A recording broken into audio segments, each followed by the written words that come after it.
Have you ever stopped to think about how your weather app actually gets the forecast? Or how your smart speaker just understands you? Well, it's all about different computer programs talking to each other. And today, we're going to decode the universal language they all use for that conversation, and show you how Python gives you the keys to the kingdom. So here's the game plan. First, we'll talk about the why, the problem that JSON was created to solve. Then, we'll dive into the what, getting a super clear definition of what it actually is. After that, the fun part.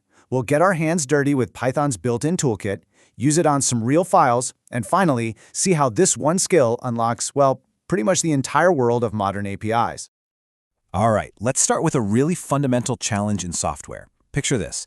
The app on your phone, maybe it's written in Swift. The server it's talking to could be in Java, and the database behind that, something else entirely. So how do they all get on the same page? They can't just talk to each other directly. They need a translator. They need a standard way to share information. Seriously, just think about what's happening under the hood. When your app fetches the latest forecast, or a chatbot comes up with the response, or a massive data pipeline is moving information around, what does that communication actually look like? How are they sending that data back and forth? Well, the answer, in almost every single case you run into today, is JSON. It's this incredibly simple, text-based format that just kind of took over. It quietly became the universal standard for how data moves all across the internet. Okay, so we've established the why. We know it's a huge deal. But what is it really? Let's define this lingua franca of the web. So JSON stands for JavaScript Object Notation. And right away, a lot of people get hung up on the JavaScript part. Honestly, you can pretty much ignore that. The two words you really want to focus on here are lightweight and text-based. That's the magic. It means it's fast, efficient, and so simple that both you and a computer can read it without any fancy tools. You know, the absolute best way to think about it? It's basically a Python dictionary, just written out as a string. I mean, look at this. You've got your keys like name and your values. If you know how a Python dictionary works, you're already 90% of the way to understanding JSON. It's that familiar. And this simple design is what gives it its superpowers. First, it's human readable. You can just open it in a text editor and see what's going on, which is huge for debugging. Second, it's machine readable. Computers can chew through it super fast. But the big one, the real game changer, is that it's language independent. A Python script can create JSON, and a JavaScript app or a Java server will understand it perfectly. It's like the United Nations of data. Okay, so this all sounds great, right? But how do we actually use it in Python? Well, this is where it gets really good. Python has you completely covered right out of the box. And you don't need to learn 100 different things. There are just four key functions that will handle almost everything you need.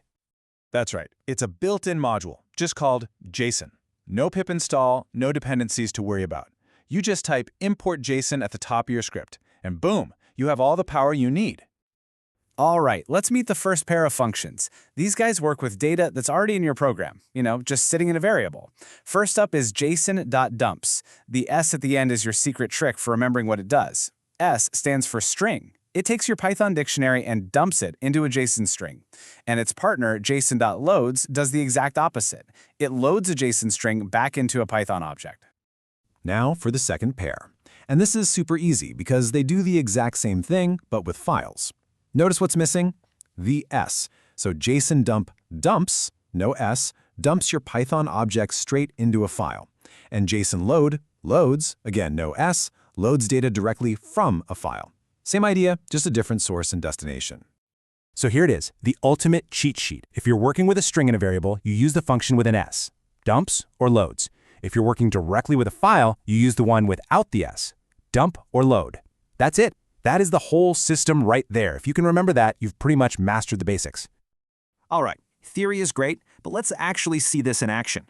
We're going to do one of the most common things you'll ever do with this, writing data to a file so you can save it and use it later.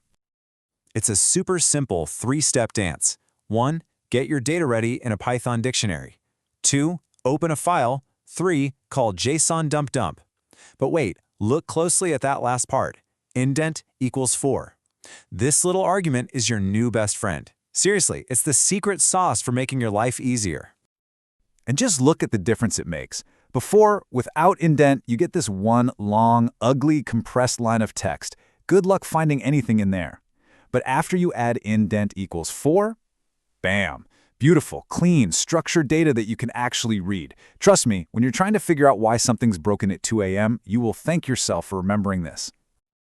Okay, so we've got the tools down, we know the 4 functions. Now let's zoom out and see where this stuff actually shows up in the wild. We're talking APIs, messy nested data, and all the common hurdles you're going to run into every day. This right here is the #1 reason to learn JSON.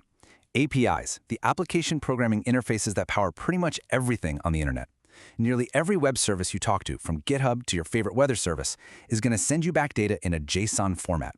It's so common that the popular request library even has a handy .json method that just does the conversion for you automatically.